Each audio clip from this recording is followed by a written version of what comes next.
Oke. Baik, kita mulai. Bismillahirrahmanirrahim. Assalamualaikum warahmatullahi wabarakatuh. Waalaikumsalam.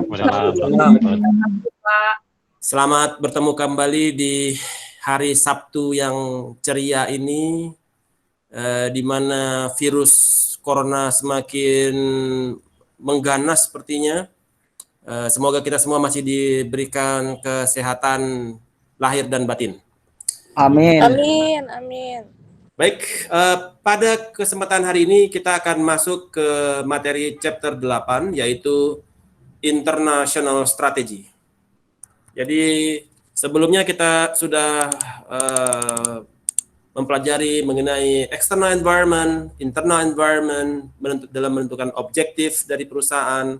Kemudian kita telah mempelajari mengenai formulasi strategi dari business level strategy, competitive rivalry, corporate level strategy, merger and acquisition, dan hari ini kita masuk kepada international strategy. Alright.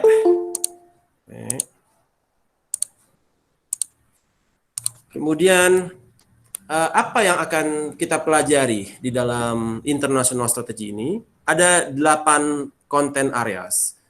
Pertama, antara traditional versus the emerging motives. Kemudian 4, strategi internasional. Kemudian apa saja yang menjadi faktor-faktor bagi strategi bisnis internasional. Kemudian 3, corporate level international strategies, environmental trends yang mempengaruhi international strategy, 5, mode dalam melakukan entering kepada international market, bagaimana efek dari international diversification terhadap return dan innovation, dan resiko dari strategi internasional. So, sebentar, ada lagi yang mau masuk. Alright. So, di dalam ilustrasi terhadap foreign firms entering kepada cross-border country. Jadi kalau kita lihat itu yang relevan ya. Bagaimana foreign company seperti Toyota melakukan cross-border ke Indonesia. Mereka melakukan international strategy dalam masuk ke dalam market Indonesia. Ketika itu Toyota dia melakukan joint venture dengan Astra International dan membentuk Toyota Astra Motor, satu entitas baru, Toyota Astra Motor, di mana sahamnya dimiliki oleh Toyota Motor Company sebesar 50% atau 49% dan Astra International 51%. Jadi itu adalah salah satu international strategy yang diprakarsai oleh Toyota Motor Company untuk bisa masuk ke pasar Indonesia. Jadi mereka bercita-cita untuk meningkatkan market share mereka, kemudian menembus pasar Indonesia karena resources di Indonesia juga banyak. Di Indonesia banyak resourcesnya. Mereka bisa memanfaatkan segala macam resources yang ada di Indonesia. Apa saja resources yang ada di Indonesia? Mulai dari murahnya UMR, kemudian resources terhadap steel, biji besi, kemudian teknologi yang mereka bawa, sehingga mereka bisa mendapatkan keuntungan return above average return yang menjadi objektif bagi Toyota Motor Company untuk ekspansi bisnisnya ke cross border ke Indonesia. Itu salah satu pengantar yang saya bawakan untuk kelas international strategi ini. Kemudian many firms choose direct investment, ya. In asset over indirect investment. Jadi seperti Toyota, dia melakukan foreign direct investment. Ya, mereka berinvestasi untuk membangun pabriknya di Indonesia, kemudian mendevelop mereka punya stamping machine, cutting machine, dan lain sebagainya, kemudian membangun supply chain, di mana mereka juga bekerja sama dengan perusahaan-perusahaan lain di Indonesia untuk mengembangkan supply chain bagi Toyota.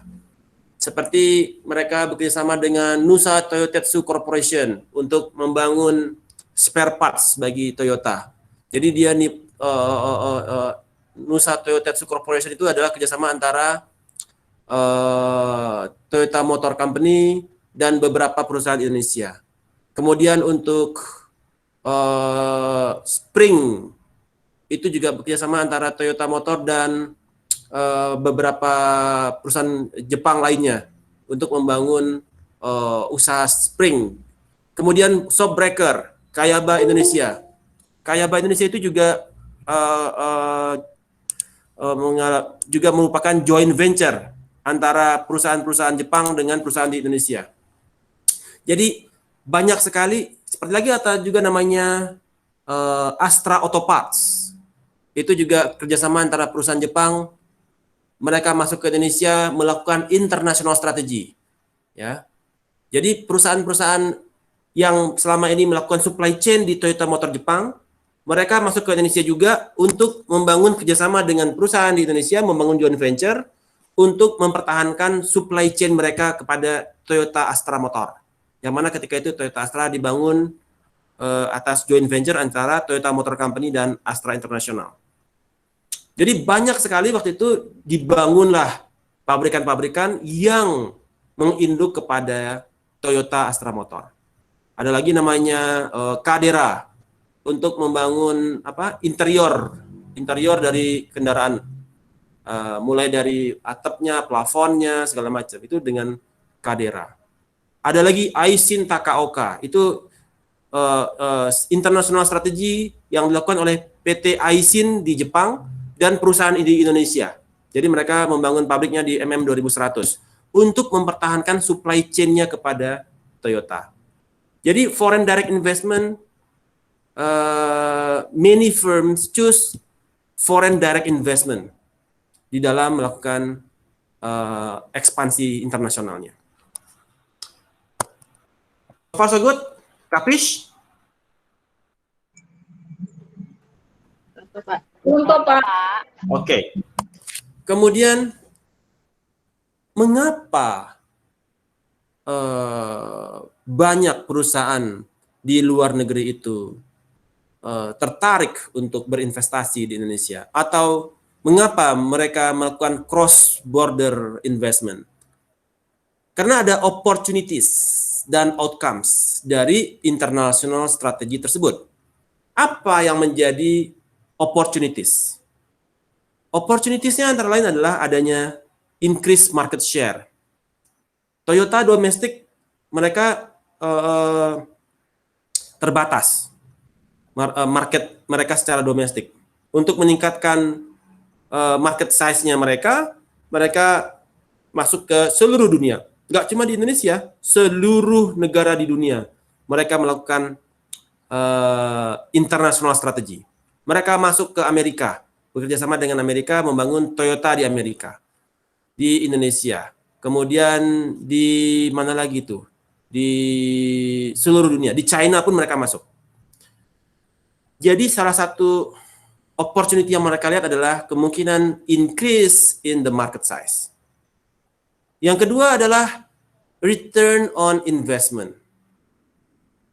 Dengan adanya market mereka di Indonesia, yang mana market di Indonesia itu cukup potensial, sangat potensial, di mana penjualan mereka bisa luar biasa. Toyota Innova Reborn itu, Avanza itu rata-rata 10.000 unit per bulan, ya.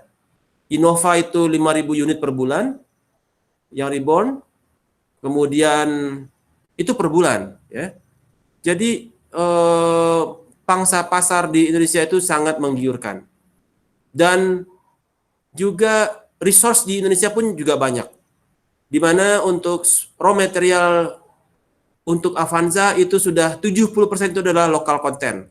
Jadi raw materialnya dari Krakatau Steel sudah sudah digunakan di Toyota.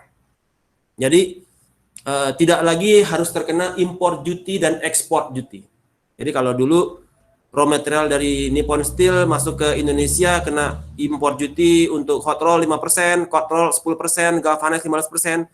Sekarang dengan sudah adanya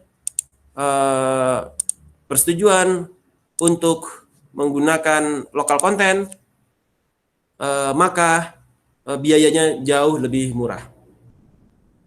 Mungkin saya pernah cerita dulu tahun 2002 saya yang meminta kepada Toyota Motor Company di dalam konferensi Toyota sedunia di Thailand untuk kita bisa menggunakan Krakatau Steel.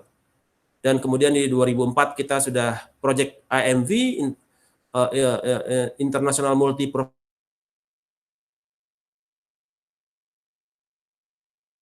di Avanza di 2004. Ketika itu harga Avanza cuma 90 juta. Ya. Awal-awalnya Avanza kita buat. Kemudian sebentar. Economic of scale dan learning. Jadi ketika kita seperti ketika Toyota Astra Motor mulai juga membangun international strateginya untuk mengekspor Avanza ke Vietnam, mengekspor Innova Reborn ke Vietnam. Itu tujuannya juga untuk melakukan economic of scale. Di mana dengan adanya penambahan market share, maka biaya produksinya akan semakin murah. Jadi dengan menggunakan international strategy, Indonesia selain domestic market, kita juga ekspor, ya, melakukan ekspor ke Vietnam dan lain sebagainya, itu juga memberikan economic of scale. Cost of production menjadi semakin murah. Karena biayanya fix, jumlah konsumennya bertambah. Jadi kayak Avanza itu nggak dijual di Jepang. Avanza itu produksi hanya di Indonesia. Dan di Indonesia itu kita ekspor ke seluruh negara lain.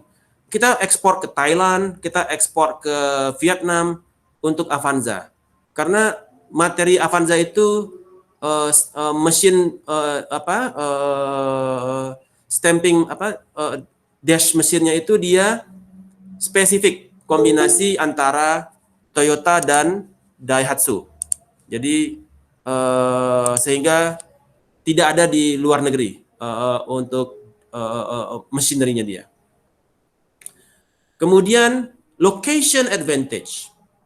Ada international opportunities, ada location advantage. Dengan lokasi strateginya Toyota Motor Company untuk berinvestasi di Indonesia, dengan lokasi di Indonesia, maka mereka memiliki akses untuk mengakses ke Krakatau Steel.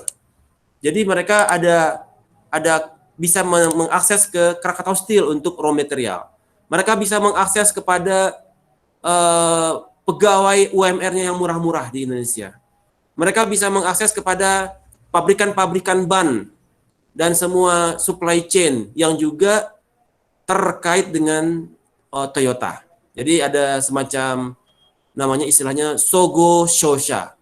Sogo Shosha itu artinya dalam bahasa Jepang adalah banyak perusahaan-perusahaan yang menjadi supply chain-nya Toyota itu memiliki jaringan dengan Toyota di Jepangnya. Jadi di Jepang mereka supply chain-nya dengan Aisin, terus dengan Kayaba, dengan Kadera. Nah, perusahaan-perusahaan Jepang yang menjadi supply Toyota Motor Company di Jepang, mereka juga investasi rame-rame untuk melakukan international strategy di Indonesia. Mereka juga melakukan joint venture sebagaimana yang dilakukan oleh TMC dengan Astra International. Mereka joint venture dengan beberapa company lokal dan membangun pabriknya di Indonesia. Jadi juga location advantage, di mana raw material juga di Indonesia juga sangat gampang. Pabrik ban, dia bisa dapetin bahan karetnya dari Abaisyat di Sumatera. atau dia dapetin karetnya dari company-company yang provider lain. Kayaba untuk steelnya, Kayaba steelnya dia masih import. Dia pun import dari Thai Fine Sinter, Thai Steel. Jadi seluruhnya itu saling berkaitan. Itu adalah opportunities. Kemudian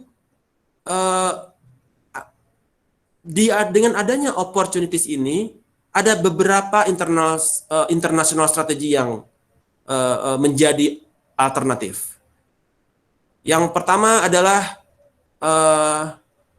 multi domestic strategy, yang kedua adalah global strategy, dan yang ketiga adalah transnational strategy. Jadi business level strategy di dalam international business level strategy ada 3, yaitu multi domestic, global strategy, dan transnational strategy.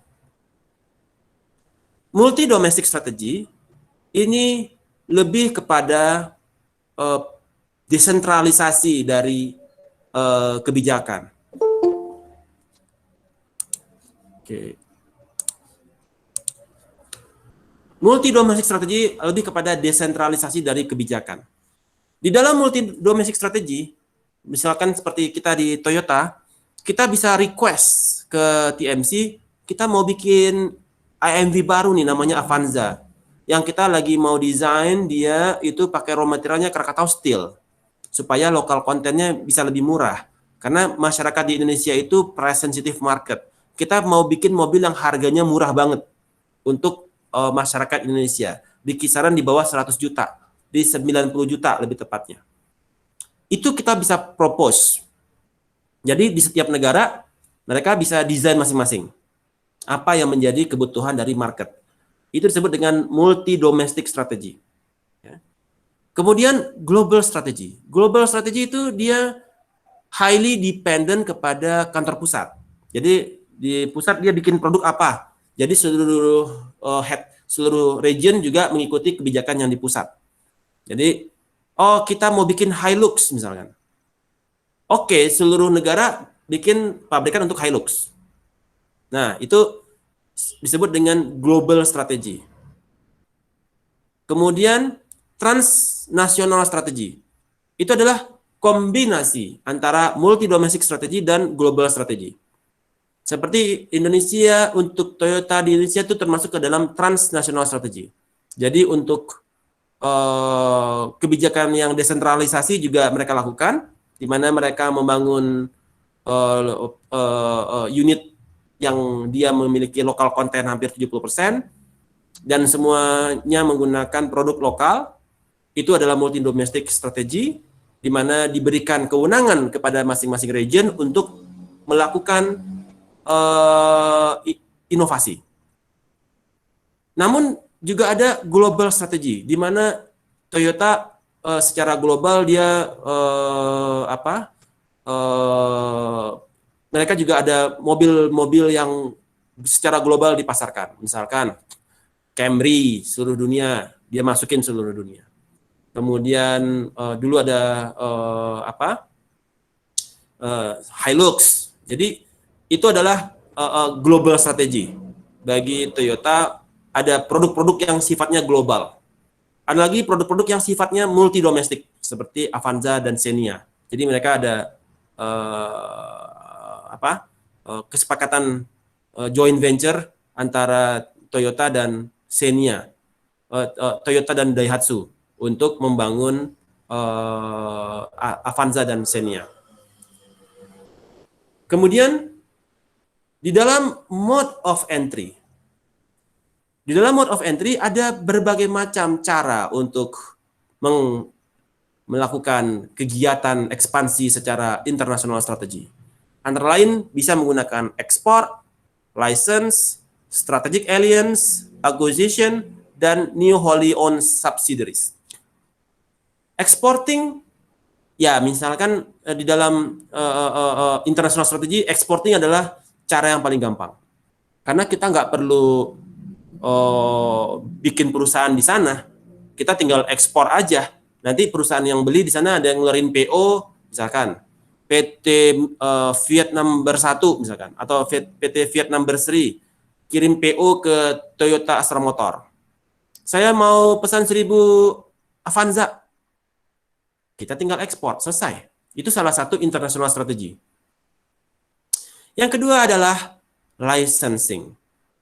Jadi kita punya teknologi. Misalkan ada teknologi teknologi untuk kendaraan mobil listrik misalkan. Nah, license-nya kita jual ke license ini yang kita beli ke pemilik license untuk kemudian kita bangun pabrikan yang mengacu kepada license yang kita miliki tersebut. Nah, jadi secara license kita miliki, kemudian license ini dibeli oleh perusahaan di luar cross border dari negara kita, host country kita. Nah, itu juga disebut dengan international strategy, di mana yang kita jual adalah license. Ya. Tetapi license ini biasanya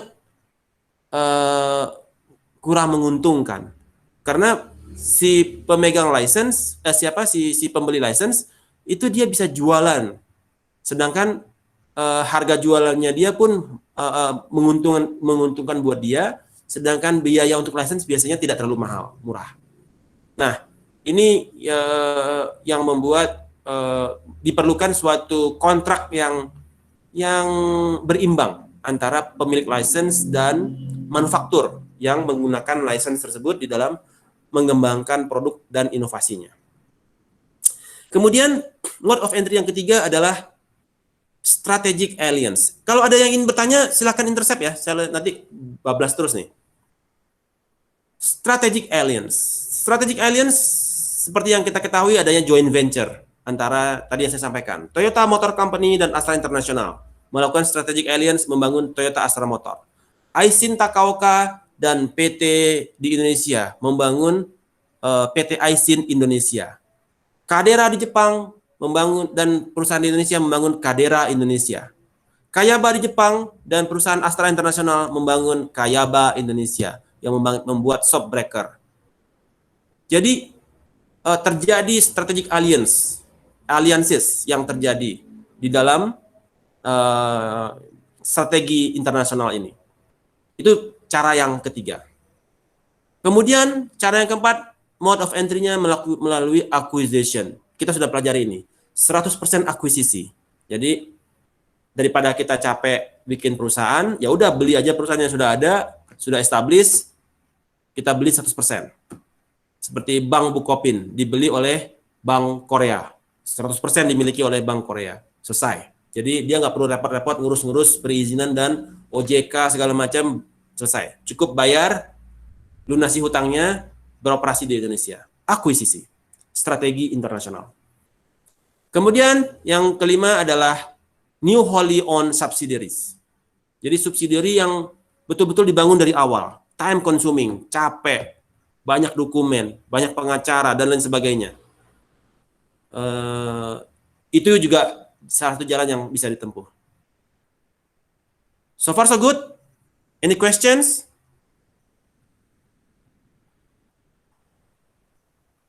Alright? Oke. Kemudian dari mode of entry tersebut, apa yang menjadi ada berbagai problem dan risk di sana. Ada resiko tentunya. Ada resiko terhadap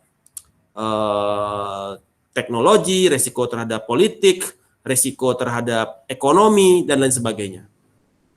Kemudian, namun yang diharapkan dari international strategi ini adalah untuk mencapai strategic competitiveness, yaitu better performance, above average return, dan inovasi. Ya, inovasi yang mendukung kepada above average return. So, ini adalah konsep yang secara big picture saya jelaskan di awal di dalam yang membahas mengenai international strategi ini. So far so good? Araso? Pronto, Pak. Alright. Alright. Kemudian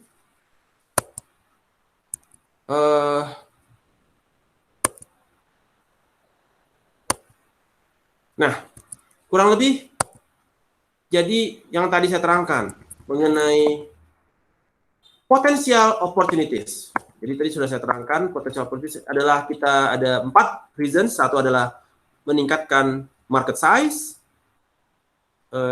di mana domestic market itu dia terbatas, maka perusahaan-perusahaan itu berupaya untuk meningkatkan market size-nya dan menuju cross border, menyeberang ke cross border countries untuk diversifikasi wilayah.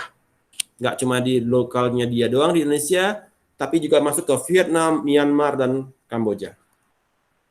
Kemudian untuk mendapatkan return on investment. Jadi ketika dia pasang investasi, berapa dia cash outflow, berapa dia cash inflow, kapan dia break even point, dan kapan dia mulai making profit.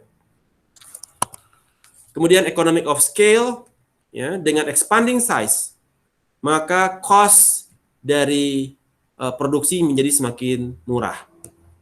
Dan ketika biaya produksi semakin murah, harga tetap, maka profit akan semakin meningkat. Biaya makin turun, harga jual tetap, maka profit semakin meningkat. Itulah tujuan dari economic of scale. Dan kemudian location advantage. Ya. Ketika dia masuk ke satu wilayah, apakah daerah tersebut memiliki akses kepada raw material? Apakah wilayah tersebut memiliki akses kepada low cost labor? Nah, jadi kemarin seperti ketika kasus Nike keluar dari investasi di Indonesia karena cost labor kita yang dianggap mereka mahal, kemudian mereka pindah ke Vietnam. Jadi sekarang kita kalau beli Nike harus ke Vietnam, harus impor ke Vietnam karena pabrik Nike udah nggak ada di Indonesia. Kemudian di dalam international business strategy ada 3 tadi yang kita bahas. Yang pertama adalah multi domestic, global, dan transnasional. Oke, kemudian apa yang menjadi determinants dari suatu national advantage ketika dia melakukan international strategy? Pertama adalah factor of production. Ketika Anda memutuskan untuk melakukan international strategy, cross border ke Vietnam dari Indonesia, atau dari Jepang ke Indonesia, factor of production ini harus dipikirkan, yaitu sumber daya alam cukup nggak? Apakah ada pabrik baja?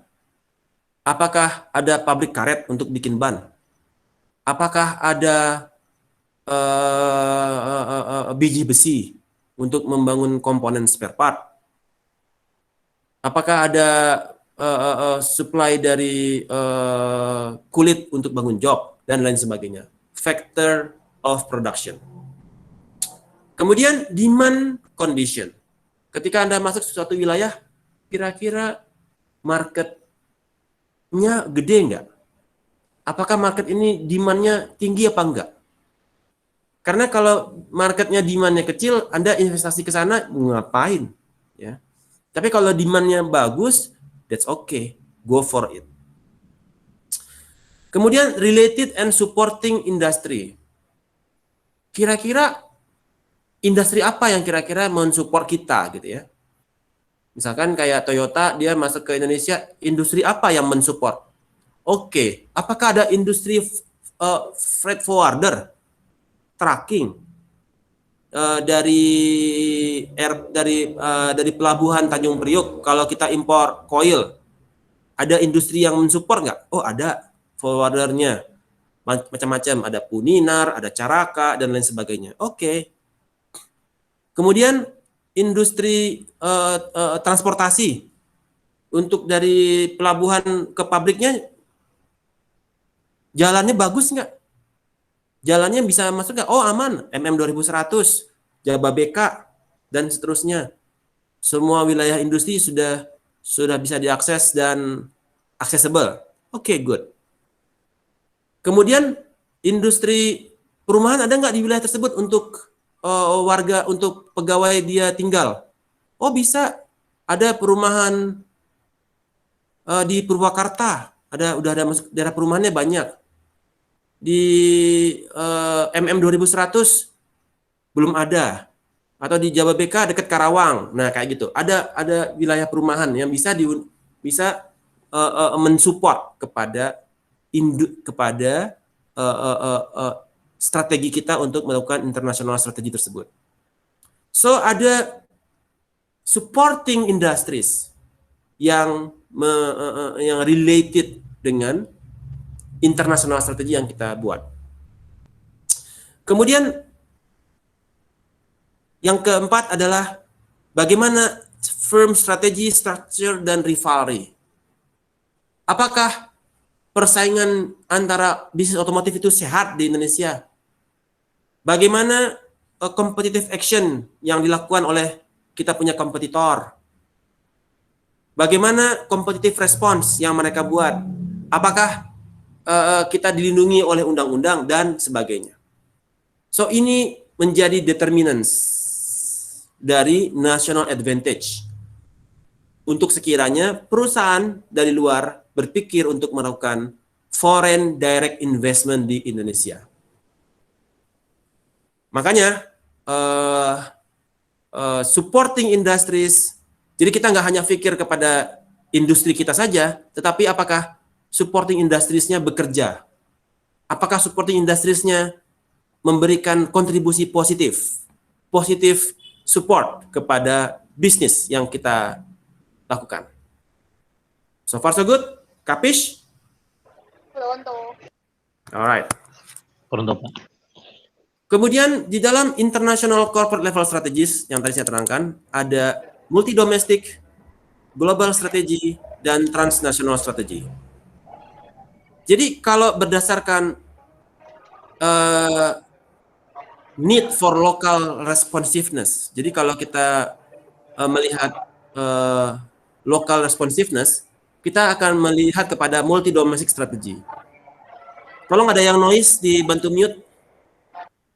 Kemudian multi domestic strategy ini memberikan desentralisasi, memberikan kewenangan kepada masing-masing region untuk berpikir inovasi, membangun produknya sendiri, membangun inovasinya sendiri, memberikan keleluasaan kepada masing-masing desentralisasi kepada masing-masing wilayah.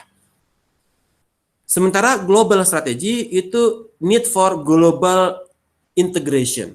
Jadi betul-betul di drive dari kantor pusat, ya, di mana dia dari kantor pusat dia centralize. Kita mau ngapain? Centralize. Misalkan kayak kalau di banking biasanya dia centralize. Oke, kebijakan kita kayak begini.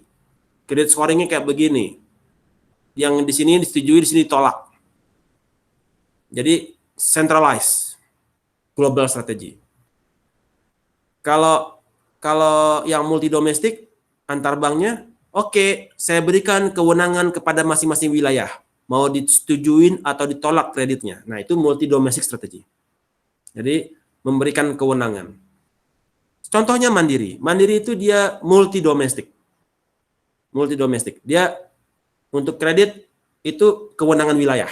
Nah, itu multi domestik. Jadi kalau kita cross bordernya bukan internasional ya, cross border domestik misalkan.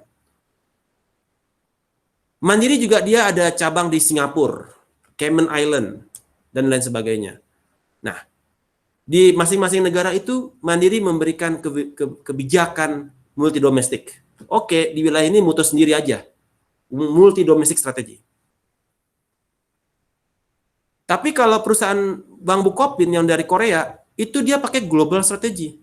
Kebijakan di Korea kayak apa? Diterapkan kredit scoring-nya di Indonesia. Jadi dia global strategi dari Korea, karena dia menerapkan global strategi. Begitu ada yang ngajuin kredit, diajuin ke Korea dulu. Dari Korea disetujuin, baru balik ke Indonesia. Oke, Anda disetujuin di Korea. Itu global strategi.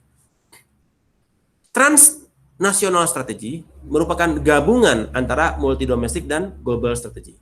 Ada sebagian yang menggunakan multi domestik dan ada sebagian yang menggunakan global strategy. Misalkan untuk keputusan kredit yang di atas 1 miliar itu keputusan kantor pusat, itu global strategy yang untuk di Singapura. Tetapi yang untuk keputusan kredit di bawah 1 miliar itu multi domestic strategy. Jadi Singapura udah boleh mutus. Jadi ada yang disebut dengan transnational strategy. So far so good? Araso? Izin tanya Pak, Yes, silakan. kalau kemarin yang keputusan Citibank untuk nutup bisnis retail di Indonesia itu apakah termasuk global strategy Pak? Citibank kemarin di Indonesia yang ditutup retailnya itu, apakah masuk yang global strategy Pak? Citibank menutup bisnis retailnya. Kartu kreditnya masih ada Citibank? Retail yang mana yang ditutup? Masih Pak, tapi dia dari bisnisnya kalau dia nggak lagi dikelola di Indonesia Pak, tapi retail masih ada, cuma untuk kantor-kantor sendiri Indonesia udah nggak ada Pak, untuk yang retail Pak. Oh, yang small business ya? Small business Betul itu Pak, yang small business sama retailnya. Small business dan retail Pak. Ya, small business dan retailnya dia tutup ya. Jadi pertanyaannya apa? Ini apakah masuk yang global strategy Pak? Seperti ini Pak. Yes, global strategy. Jadi dia kebijakan pusat. Yang memutuskan bukan Citibank Indonesia. Yang memutuskan Citibank Amerika. Itu global strategy. Jadi dia memutuskan untuk menutup Citibank di Indonesia, di Argentina, di ini dan di ini, kalau nggak salah ya. Siapa yang masuk? Betul Pak. Oke. Nah, itu kebijakan global strategi mereka. Nike pusat menutup pabriknya di Indonesia, di mana lagi yang dia tutup? Di Spanyol, di mana lagi? Itu kebijakan global strateginya mereka. Jadi Nike menganut global strategi. Semua refer kepada head office. Berbeda dengan Toyota. Izin Pak, tanya Pak. Berarti termasuk juga seperti kemarin yang ANZ cabut dari Indonesia itu Pak, terus kemudian diambil alih sama DBS ya Pak ya? Waktu kemarin ANZ dari Indonesia, dari Australia semua cabut itu. Itu termasuk global strategy Pak ya, dari Australia Pak ya, pusat langsungnya. Yes. Karena ada, jadi itulah yang disebut dengan global strategy, yang mana semua centralized di pusat. Mereka yang pikir ini mesti ditarik investasinya, dipindahkan ke negara lain. Itu global strategy. Jadi semua yang mikirin kantor pusat, global strategy. Tapi ada juga yang multi domestic strategy, yang mana dia memberikan desentralisasi kepada masing-masing wilayah untuk menentukan kebijakannya masing-masing. Good. Kebayang ya, Pak Ketua? Thank you Pak. Pronto Pak. Jadi multi domestic, international corporate level strategies. Pertama adalah multi domestic, decentralized strategy. Ya. Yang mana dia fokus kepada masing-masing strategic business units di setiap negara. Untuk mereka tailor, mereka punya produk yang sesuai sama local market taste. Terus kemudian juga fokus kepada competition di masing-masing negara. Ya, dan produk mereka itu customized to meet local specific needs. Indonesia marketnya price sensitive, cari produk yang murah. Udah Krakatau Steel masukin. Sebagaimana yang saya minta ke TMZ. Mereka setuju, kita jalanin bikin joint venture. Waktu itu kita belum mulai joint venture, kita baru bawa sampel Krakatau Steel, kita stamping di Kijang Lama, pecah. Kita stamping di Soluna, pecah, robek. kita stamping di dice-nya yang lain gores. Jadi kita mulai pikir, waduh, padahal kita mau Krakatau Steel nih, kita harus meet local needs and specific preference. Udah, kalau gitu saya tawarin, gimana kalau kita bikin dice sendiri? Kita bikin dice yang disesuaikan dengan spesifik produk Krakatau Steel. Karena produk Krakatau Steel ini jelek dibandingkan Nippon Steel. Terus terang, materialnya jelek, gampang penyok gitu ya. Akhirnya, oke, kita dana nggak cukup. Kalau gitu gimana kalau kita joint venture dengan Daihatsu? Setengah dice di Daihatsu, setengah dice di Toyota. Kita investasi masing-masing. Akhirnya kita bikin dice di Thailand. Kita pesan bikin dice di Thailand. Thailand bikinin dice. Selesai, dikirim ke Toyota, dikirim ke Daihatsu. Kita stamping lagi material dari Krakatau Steel di mesin dice. Bagus. Nggak penyok. Nggak gores, nggak pecah. Akhirnya dice selesai untuk Toyota dan untuk Daihatsu kita combine. Jadi nanti produknya itu masing-masing dice kirim dari Toyota kirim ke Daihatsu untuk assembly Xenia, dari Daihatsu kirim ke Toyota untuk assembly Innova. Barangnya semua sama, cuma dia OEM, original OEM, equipment manufacturer, tinggal di stempel Toyota, stempel Xenia, barang semua sama. Kecuali mungkin di interior, ada yang spesifik Toyota, ada yang spesifik Xenia, supaya membedakan ya. Tapi secara body, secara mesin, semua most likely the same. Nah, jadi Toyota diberikan kewenangan untuk desentralisasi untuk meet local specific needs and preference. Jadi saya tuh bolak-balik tuh ke Krakatau Steel, bawa contoh stamping rusak, contoh stamping hancur. Akhirnya kita beli dice sendiri. Alright, itu adalah multi domestic. Kemudian global strategy. Firm offer standardized product across country. Jadi ya produknya ya itu aja. Jadi di Jepang mereka nggak ada. Anda kalau ke Jepang nggak ada ngeliat Avanza. Avanza nggak ada di Jepang. Ya. Cuma ada di Indonesia dan negara-negara yang diekspor. Kayak ke India kita ekspor, ke Vietnam kita ekspor, ke Filipina kita ekspor. Tapi di Jepangnya sendiri Avanza nggak ada. Kemudian jadi firm offer standardized product across country, across market. Ya, with the competitive strategy being dictated by the home office. Jadi kantor pusat itu yang dictate semuanya. Mereka berpikir economic of scale. Ya, semakin banyak mereka melakukan international strategy, economic of scale, biayanya jadi semakin murah, cost of production semakin murah, biaya tetap keuntungan makin tinggi.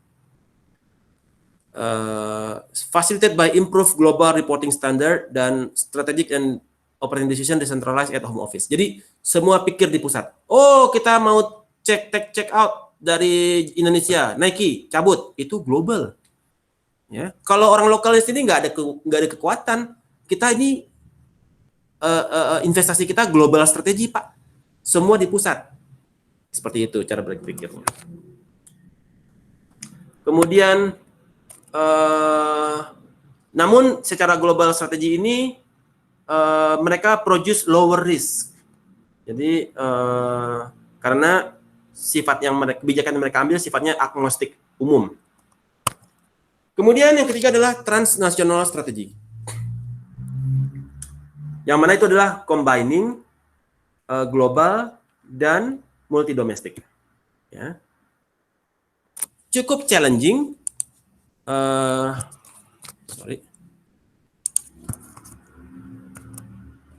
Challenging, but becoming increasingly necessary to compete in the international market. Jadi harus pikirannya kepada ada dua nih. Kapan saya multi domestik, kapan saya global. Jadi dipakai dua-duanya. Kayak tadi Bank Mandiri. Untuk keputusan di atas 1 miliar, keputusan kantor pusat. Walaupun Anda di Singapura, kantor pusat yang mutus. Karena kreditnya gede gitu ya. Tapi untuk di bawah 1 M, Nah, itu kalau untuk perorangan. Kalau yang untuk korporasi di atas 10 miliar harus kantor pusat. Di bawah 10 miliar baru boleh Singapura yang mutus. Ya. So, that is transnational. Okay? Any questions? Kapish? Pronto Pak. Pronto, Pak. Alright. Pak mau nanya Pak, Rondo. Yes. kalau negara yang produksinya termurah saat ini negara apa ya Pak? Untuk industri apa, produk apa? Yang tadi Pak kendaraan. China. Kenapa kira-kira? Ada yang bisa jawab? Kenapa China cost of production-nya paling murah di dunia? Kira-kira kenapa coba? Economic of scale, Pak. Betul sekali. Karena mereka nggak perlu ekspor, nggak perlu international strategi. Di market mereka aja, domestiknya aja udah 1 miliar penduduk mereka. Ngapain gua pikir ekspor ke Indonesia yang cuma 200 juta kata dia. Makanya orang Cina ketika mereka ekspor, harga mereka paling murah dibandingkan produk yang lain. Saya lihat Wuling. Paling murah kan? Mana ada mobil semurah Wuling? Ada yang 4 kali 4-nya lagi sekarang. Kalau kita bandingkan Hilux, harganya berapa? Yang 4 kali 4. Wuling 4 kali 4 paling 200-an. Kalau yang Hilux, Triton, ya, yang double cabin gitu, yang 4 kali 4 itu pada mahal-mahal. Coba pakai Wuling. Karena di China economic of scale-nya tercapai. Penduduknya 1 miliar. Nggak perlu ekspansi, nggak perlu international strategi. Mereka sudah mencapai economic of scale. Sehingga ketika mereka keluar, kalang kabut. Harganya bisa merusak harga pasar. Kapish? Pronto Pak. Oke. Alright. Kemudian transnational strategy itu quite hard to implement. Cukup sulit dilaksanakan. Karena ada 2 tren. Liability of foreigners. Sekarang liability of foreigners. Orang asing itu bisa menjadi keuntungan, bisa menjadi kerugian bagi mereka. Kenapa? Karena kadang-kadang kultur orang asing di negara tertentu, di tempat tujuan nggak cocok gitu ya. Jadi kayak sekarang dengan investasi China ke Indonesia di Morowali segala macam, itu foreigners, tukang batu aja dari China, tukang sapu juga dari China katanya ya. Saya disclaimer di sini ya. Jadi kalau dulu kita pikir foreigner datang itu para ahli-ahlinya ya. Nah, sekarang karena penduduk China 1 miliar, banyak yang nggak kerja, dikirim ke Indonesia tuh buat kerja semuanya. Karena mereka udah proyeknya di Indonesia banyak dan mereka ingin productivity pekerja mereka di China itu tinggi. Mereka kirim. Ini menjadi liabilities. Ya. Liabilities karena banyak terjadi apa istilahnya dispute. Banyak terjadi konflik. Ya. Dengan penduduk setempat karena orang jadi kehilangan kesempatan bekerja.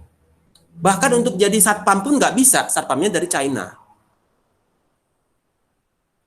Betul nggak? Tapi kan kalau di daerah ada orang lokalnya ya Pak ya? Bagaimana? Ulang lagi? Tapi maksudnya ini, karena pabriknya ada di daerah, seharusnya kan tetap harus ada sumber daya manusia yang dari lokal, maksudnya daerah lokal gitu Pak.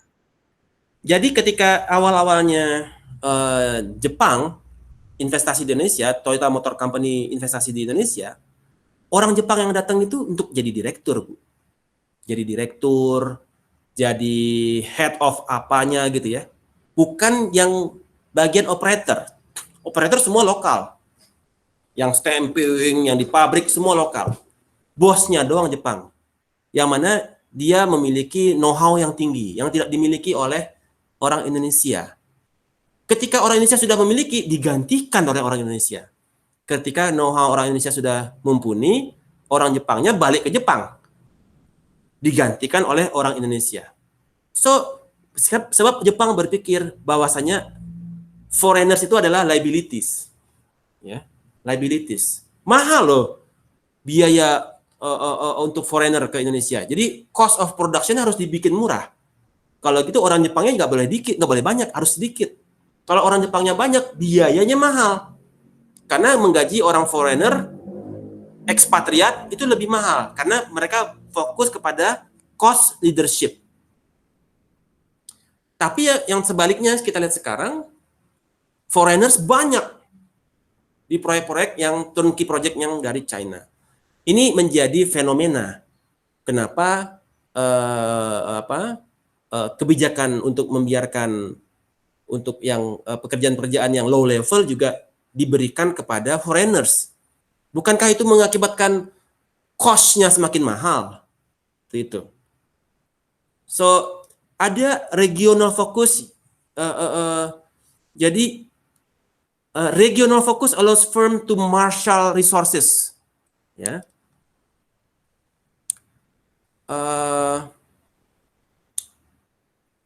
Regional focus allows firm to marshal resources to compete effectively in regional market. Jadi regional itu dia fokus kepada untuk sending mereka punya troops foreigners untuk bisa compete effectively. Memang datang itu untuk ada problem datang. Bukan buat nyapu-nyapu gitu. Jadi mereka betul-betul efektif gitu. Mereka mau compete effectively karena biaya mereka kirim ke sana pegawai pakai pesawat, sekali sebulan mereka pulang, ya. Itu very high cost. Jadi mereka marshal itu mereka bikin barisan gitu ya, yang siap tempur ke sana ke sini itu untuk posisi tertentu, periode tertentu, dan harus memiliki skill tertentu. Nggak bisa tanpa skill datang gitu ya. Seperti itu. So, liability of foreigners. Jadi, transnational strategy quite hard to implement karena liability of foreigners-nya cukup tinggi. Kemudian, regionalization. Tren yang kedua. Di mana fokus to particular region of the world. So,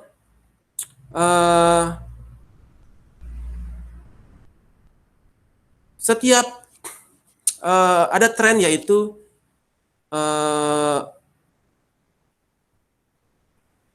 apakah Anda akan fokus ke seluruh market di dunia sana atau hanya fokus ke satu region?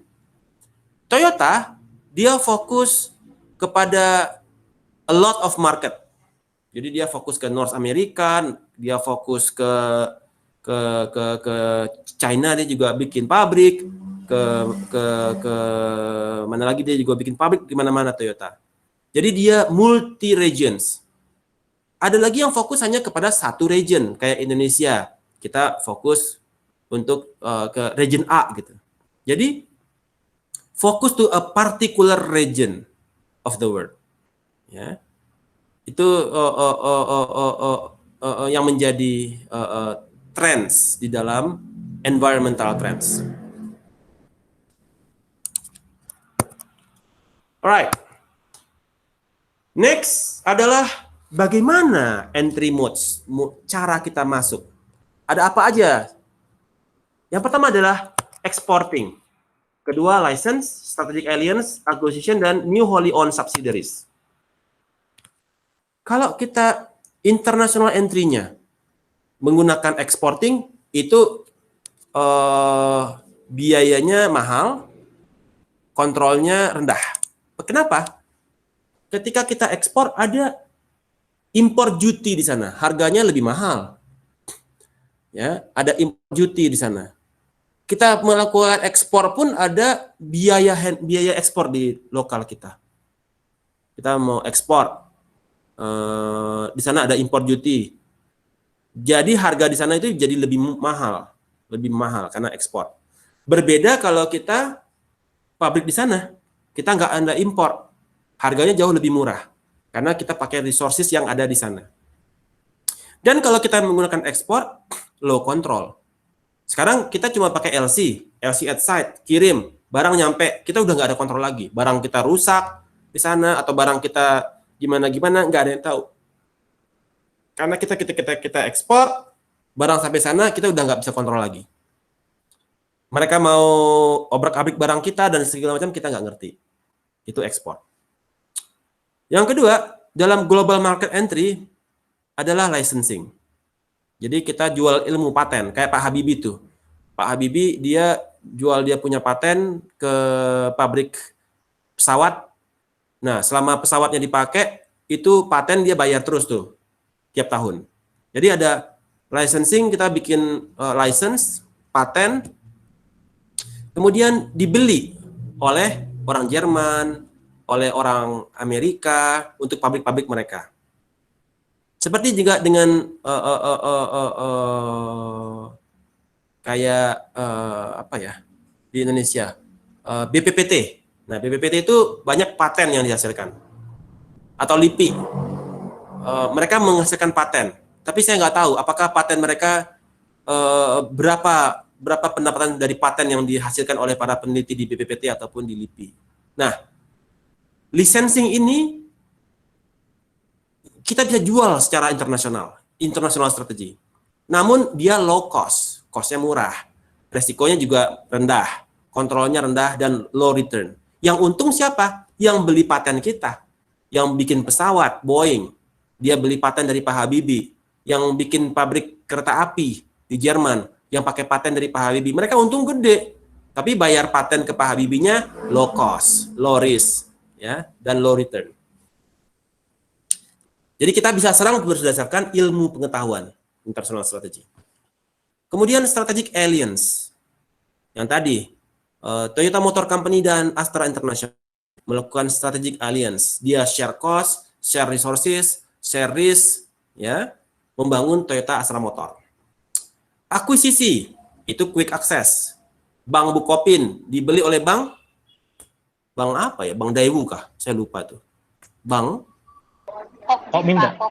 Bank Kokmin Leminho. Oke. Jadi quick access to the new market. Tapi high cost. Mereka utangnya dia beli, negosiasinya kompleks, dan problem with merging with the domestic operation. Sistemnya mau pakai yang di Kokmin dan lain sebagainya. Dan cara yang terakhir adalah new wholly owned subsidiaries. Betul-betul international strateginya dia bikin perusahaan baru. Kompleks, mahal, time consuming, resikonya tinggi, harus lewat OJK, harus lewat BI, maksimum kontrol, ya. Namun memiliki potensial above average return karena dia bikin dari nol, nggak perlu beli manufakturnya segala macam, dia bisa lebih hemat ya, sehingga dia bisa mencapai above average return. So that is the modes, mode-mode di dalam international entry modes. Nah, tadi kita sudah bicara ekspor, license, acquisition, new wholly owned subsidiary. Oke. Kemudian apa yang menjadi strategic outcomes yang diharapkan? Dalam international diversification, firm itu expand dia punya good or services across cross border kepada cross regions, cross countries, ya. Dan implementation follow selection of international strategy and mode of entry. Jadi mereka implementasinya dia harus menselect apa international strategy yang mau dia pakai. Apakah dia mau pakai global strategy, multi domestic strategy, atau transnational strategy? Dan bagaimana mode of entry-nya dia? Apakah menggunakan ekspor, license, alliance, acquisition, atau new wholly subsidiaries? Ya. Kemudian apa yang menjadi outcomes? Yang menjadi outcomes adalah return yang dicari. As international diversification-nya dia bertambah, marketnya dia bertambah, diversifikasi market, firm return initially decrease. Mungkin awalnya dia decrease dulu, karena dia harus invest cash outflow untuk beli manufaktur segala macam. Namun dan it will then increase quickly ketika dia mulai learning kepada expansion yang dia lakukan. Jadi awal-awalnya karena pasti ada cash outflow, maka dia decrease dulu. Tapi setelah dia mulai production, mulai sales, baru dia increase quickly. Kemudian secara innovation, ya. Kalau dia menggunakan multi domestic, dia akan exposure kepada new product and markets. Opportunity juga untuk integrate new knowledge into operation dan generation of resources to sustain innovation effort. Jadi mereka mulai pikir untuk melakukan inovasi untuk mengembangkan dia punya produk yang sesuai dengan needs and wants dari market.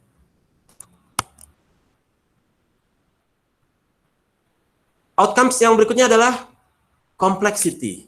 Ada beberapa complexity di dalam managing multinational firms, yaitu adalah geographic dispersion, wilayah geografi yang terlalu luas, kemudian cost of coordination, terutama kalau dia yang global strategy, logistic cost, kalau akses kepada raw materialnya jauh, harus impor dari Australia, harus impor dari India, harus impor dari Thailand, ada logistic cost, ada trade barriers, ada perang dagang antara Jepang dan China, kemudian cultural diversity, ada yang nggak blend, ya misalkan kulturnya orang Jepang sama orang Indonesia nggak cocok, misalkan begitu ya, ngomong bakayaro, baka nih, gitu ya, jadi orang Indonesia juga marah, ya, dame-dame gitu kan. So harus adanya cultural integrity atau saling tepat selera antara local dan foreigners. Kemudian apa saja yang menjadi risk di dalam international environment? Ada resiko politik dan resiko ekonomi.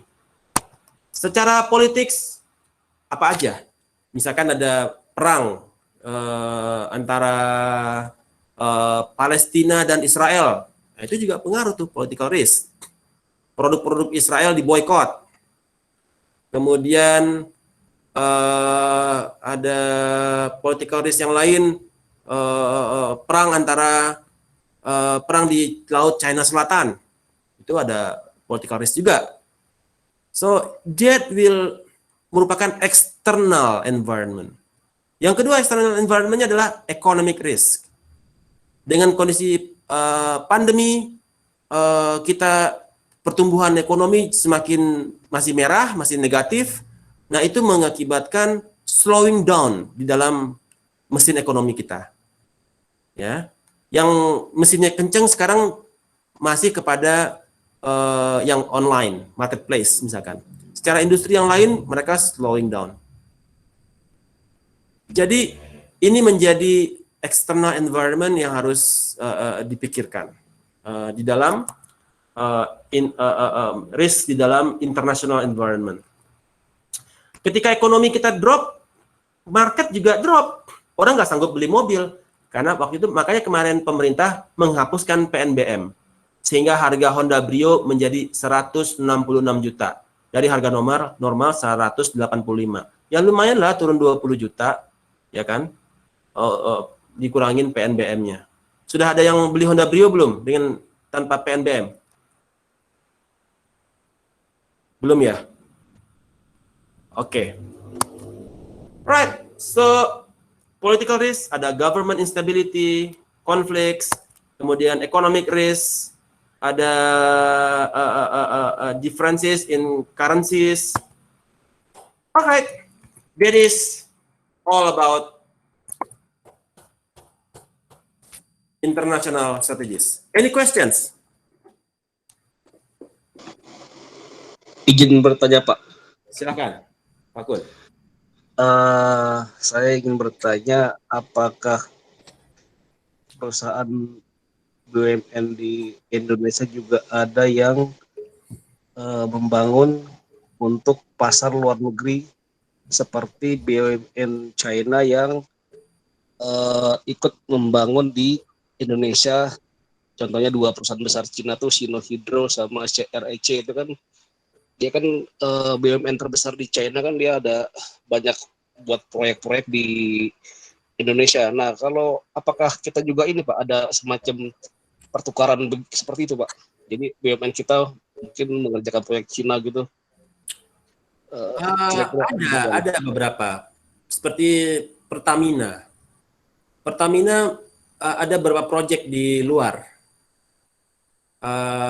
Kayak Pertamina dia ada proyek di luar negeri pasti banyak itu Pertamina. Ya. Kemudian yang ada proyek di luar itu misalkan apa ya? Kalau Bakri di luar yang investasi internasional ada nggak? Atau kelompok Wika, Pak. Wika, ya Wika ada Infrastruktur, tuh. Pak. Wika. Ya, Wika bangun proyek Ada, Pak, Wika. di mana ya? Di Vietnam atau di mana gitu? Dia bangun untuk Aljazair, Pak. Aljazair, ya. Bahkan ada tuh beberapa perusahaan di Indonesia juga bangun offshore di luar. Jadi dia untuk apa? Untuk offshore minyak ya. Apa nama perusahaannya? Saya lupa tuh. Perusahaan minyak lokal. Bukan yang asing ya, yang lokal ya. Kemudian, tapi nggak terlalu terdengar ya. Perusahaan Indonesia melakukan international strategi keluar ya, nggak terlalu banyak. Sepertinya nggak terlalu banyak. Kali Pak. Indofood Pak yang banyak. Apa dia bikin keluar? Ada pabrik keluar sih Pak di Afrika sama di apa namanya Middle East Pak. Iya baru tahu saya. Nggak terlalu terdengar ya? Iya Pak, tapi memang dia kalau yang di daerah sana, di mana wilayah sana produksinya emang dari situ juga Pak, nggak dari Indonesia gitu sih, kerja sama. Ada yang international strategi, Gojek di Singapura udah pakai Gojek sekarang. Betul Pak. Itu lebih kompleks Pak, lebih kompleks Pak itu Pak. Lebih kompleks. Kemudian Traveloka juga sudah sampai di Thailand, sudah sampai di Myanmar, Vietnam. Traveloka maksudnya Traveloka di sana yang hostnya di masing-masing negara ya. Traveloka sudah masuk. Lebih kepada ini ya, yang seperti itu ya. Traveloka udah masuk, Gojek udah masuk ke Singapura. Bahkan sampai ke Vietnam pun Gojek udah masuk. Apakah dia melakukan join strategic alliance? Saya rasa Gojek tidak melakukan strategic alliance, tapi dia membangun wholly new subsidiaries. Jadi dia bikin Gojek Singapura. Grab udah di Singapura. Grab memang dari luar ya. Yang asli Indonesia kan Gojek ya. Nah, Gojek itu bikin kantor di Singapura. Udah bikin. Jadi kemarin tuh teman saya di hijack pindah ke Gojek Singapura dari Visa. Jadi dia pindah ke Gojek Singapura. Traveloka juga seperti itu. Dia bikin kantor di Singapura juga. Dan teman saya juga lagi di hijack pindah ke Traveloka Singapura dari Visa Singapura. So perusahaan-perusahaan Indonesia yang kayak begitu dia new wholly subsidiaries yang dia bikin PLC ya, limited di Singapura. Jadi dia memilih menggunakan new wholly owned subsidiaries, bukan akuisisi, bukan strategic alliance. Kebayang Pak Kun? Ya, baik Pak. Terima Alright, kasih Pak. good questions. Any other questions? Pak, kalau joint venture itu dengan perusahaan asing itu disebut apa Pak? Joint venture? Iya. Kayak Toyota Astra Motor itu joint venture antara Toyota Motor Company Jepang dan Astra International Indonesia.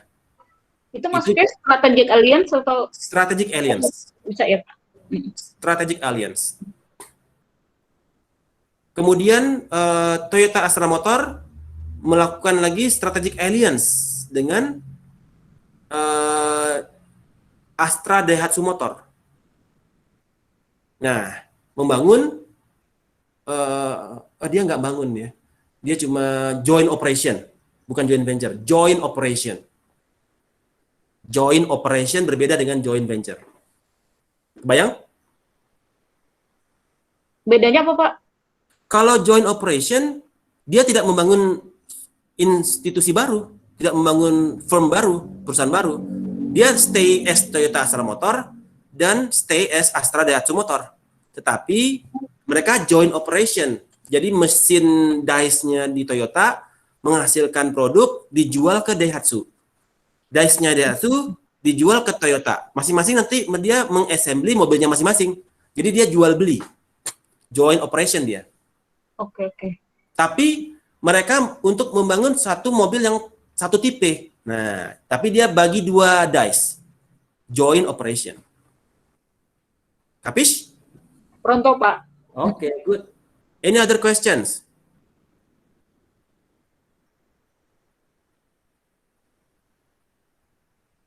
Tidak ada? Baik. Kalau begitu, nanti saya akan rilis kasus untuk Anda semua. Seperti biasa, nanti saya rilis kasusnya. Kemana ada request kasus lokal ya? Pengen kasus lokal ya? Atau saya lihat dulu kemungkinannya ya. Apakah bisa kasus lokal atau tetap kasus internasional? Baik, sebelum saya tutup, open cam semua, kita foto bareng untuk laporan Mas Adit. Alright. Semua sudah hadir? Oke, baik. Senyum yang manis. 1, 2, 3. Oke, baik Bapak Ibu semuanya. Semoga kita semua dapat terjaga kesehatan, terjauh dari segala mara bahaya. Sampai minggu depan. Assalamualaikum warahmatullahi wabarakatuh. Bye bye. Waalaikumsalam. Bye bye. Di Sabtu malam Smart PLS guys. Apa itu? Semangat Pak Kun semangat. Minggu depan tugasnya banyak, gengs. Aduh. Tahu dadakan semua ya Allah. Selasa, Kamis, Sabtu. Cakep ya. Sabar, ini cobaan guys. Setelah itu kita libur 2 bulan guys. Tahu gitu udah pertemuan ya Mbak katanya. Iya benar. Kita libur 2 bulan guys. Semangat 2 minggu lagi guys. 3 minggu lagi deh. 3 minggu lagi habis itu kita libur 2 bulan. Iya benar. Semangat. Guling-guling ya, Mbak. Libur 2 bulan emang. Teman-teman. Iya 2 bulan. Ini cakep. Oke, bye-bye. Happy weekend. Shalom.